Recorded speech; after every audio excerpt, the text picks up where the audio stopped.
The Young and the Restless spoilers. Next 2 weeks. Spoilers August 4th to August 15th 2025 in Genoa City, where alliances were often as fragile as the espresso cups clinking behind the counter at Crimson Lights. The lines between personal and strategic were always blurred. For Victor Newman, there had never been a distinction. Every interaction, no matter how casual it seemed, was an opportunity to assert control, correct a course, or plant the seed of a future move. That's why, on an otherwise unremarkable morning, when he crossed paths with Lily Winters and Devon at Crimson Lights, it was not chance. It was purpose disguised as coincidence.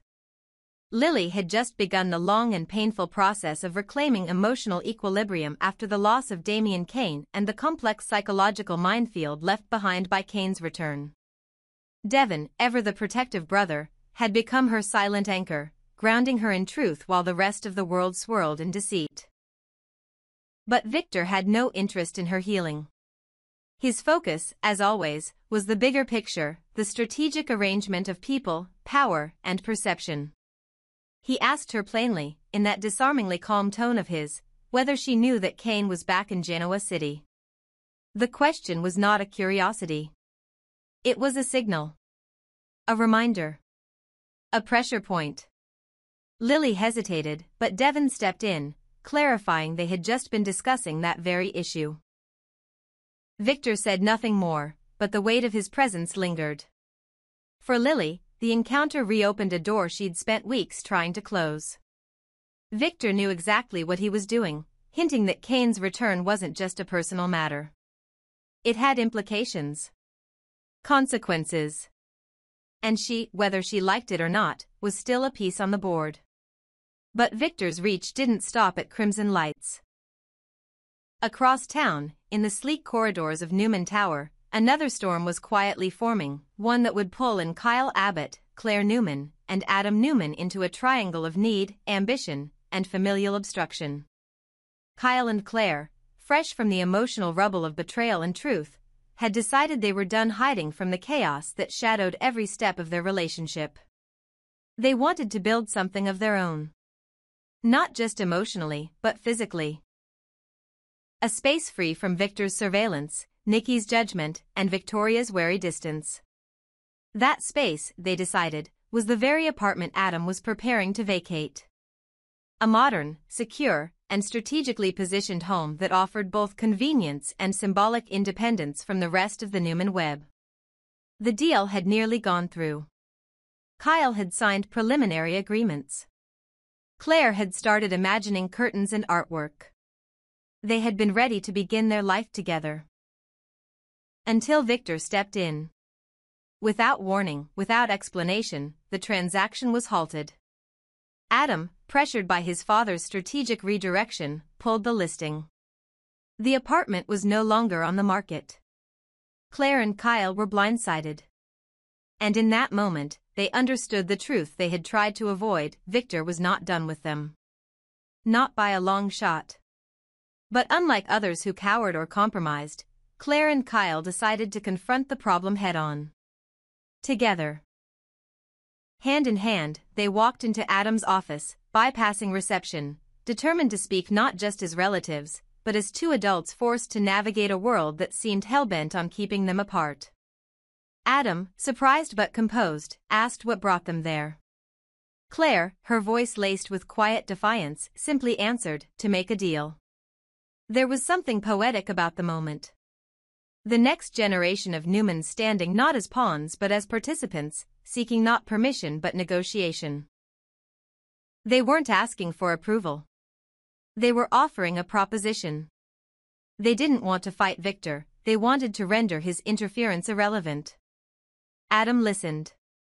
He always listened, especially when deals came wrapped in emotional stakes. He understood what it meant to be pushed aside, to have decisions stripped away by a man who believed legacy was his alone to dictate. And though Adam's relationship with Claire had never been uncomplicated, there was a part of him that admired her courage. That saw himself in her. That part made him hesitate. Meanwhile, the ripples of these confrontations continued to spread.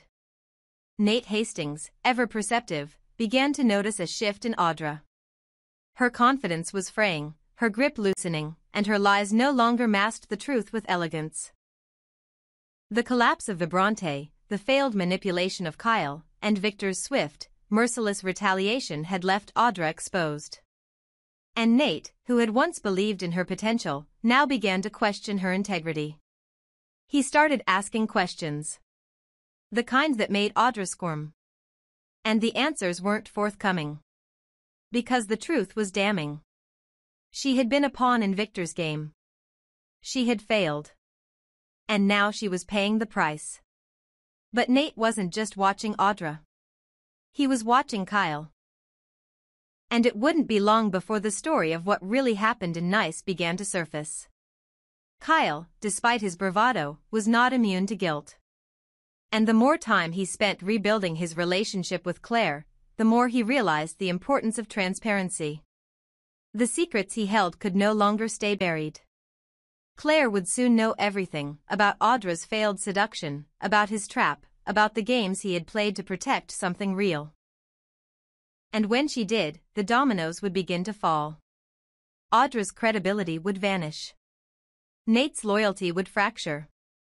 And Victor, having burned the bridge he once built with her, would move on without looking back. For Victor, this was all part of the design. He had known Vibrante would collapse. It was never meant to survive. It was bait, nothing more. And now, with its purpose fulfilled and its figurehead disgraced, it would be erased, or worse, handed to someone else to flourish under new management. Perhaps Summer. Perhaps even Claire. Just to twist the knife. Because for Victor, punishment was not always destruction. Sometimes, it was humiliation by comparison. But Victor's reach didn't stop with Audra. Nor with Kyle and Claire. His meeting with Lily had reminded him of old connections, of bonds that once served purpose. And though he had no intention of rekindling old affections, he saw opportunity. In Lily's grief, in her uncertainty, in her search for meaning after Damien's death, Victor saw leverage. Perhaps it was time to pull Lily back into the fold. Not through Kane. But through an offer. A suggestion. Something carefully wrapped as concern but meant only to reassert influence. Because in Genoa City, every interaction was part of a larger game. And Victor never played without an endgame. So while Claire and Kyle sought freedom, while Audra scrambled to survive, and while Lily tried to rebuild her heart, Victor Newman stood at the center, watching, waiting, and moving the pieces with quiet precision. For some, August would be a time of healing. For others, it would be the beginning of a long, slow undoing. But for Victor, it would be another month of victory carved from the missteps of those who still believed they could outplay him. They couldn't. Not yet. Not ever. Lily Winters had always known how to stand on her own. Years of heartbreak, betrayal, and survival had shaped her into a woman who no longer mistook emotion for strategy, or kindness for obligation. After Damien's death and the emotional spiral that followed, she had sworn to herself that Kane would no longer hold any space in her life, that his return to Genoa City would not disturb the fragile peace she had begun to rebuild. But that resolve was easier to declare than maintain. Especially when Victor Newman was the one testing its strength. Their conversation at Crimson Lights had been curt, pointed, and brief. But Victor's words lingered long after the coffee cooled. When Lily had quietly admitted that she planned to avoid Kane at all costs, Victor had replied with unsettling calm, "I don't think that's a good idea." It wasn't just a difference of opinion, it was a command disguised as counsel. And Lily recognized it immediately. Victor never spoke without purpose. If he was suggesting that she not avoid Kane, it meant he believed Kane's presence in Genoa City served some larger agenda, and that Lily's access to him might prove useful. It was subtle, manipulative, and unnerving. But it was effective. Lily went home that night replaying the conversation in her head, wondering what Victor knew that she didn't. Was Kane plotting something again? Was Damien's death merely a tragic endpoint, or the beginning of something far more dangerous? And more pressingly, was Victor asking her to spy? Not overtly, of course. Victor never made such demands outright. But his message was clear: pay attention to Kane. Be present. Learn what you can. And maybe, just maybe, use your shared history to gain his trust. It was a proposition Lily wasn't sure she could accept. But the world around her was shifting too quickly to say no. Because elsewhere in Genoa City, Kane was making his own moves, and they were anything but innocent. At a high-end hotel suite tucked away from the public eye, Kane welcomed a visitor who, like him, had grown increasingly disillusioned with the power Victor Newman continued to wield over their lives. Phyllis Summers entered the room with a mix of curiosity and caution. She had never trusted Kane, but recent events had made her reevaluate her options.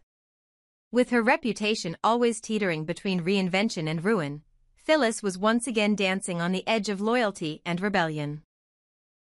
Kane, ever the charming manipulator, greeted her warmly and offered a drink. Their conversation began with pleasantries but soon turned toward business, specifically, the possibility of forming an alliance outside of the Newman family's orbit. Phyllis, skeptical but intrigued, asked who else was crazy enough to get involved. Kane gave her that devilish smile and walked to the door. When it opened, Billy Abbott stepped inside. The room seemed to shrink with the weight of what his presence meant. Billy, long a wild card in Genoa City's power games, was unpredictable, but never unambitious. He looked at Kane and Phyllis with that knowing smirk and asked, "So, who's ready to stir things up?"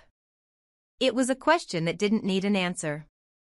The alliance had already formed, silent and potent. And what bound them wasn't trust, it was shared resentment. Kane had been publicly humiliated and blamed for events in France that he insisted weren't fully his doing. Phyllis had been played and discarded too many times by both Newmans and Abbotts.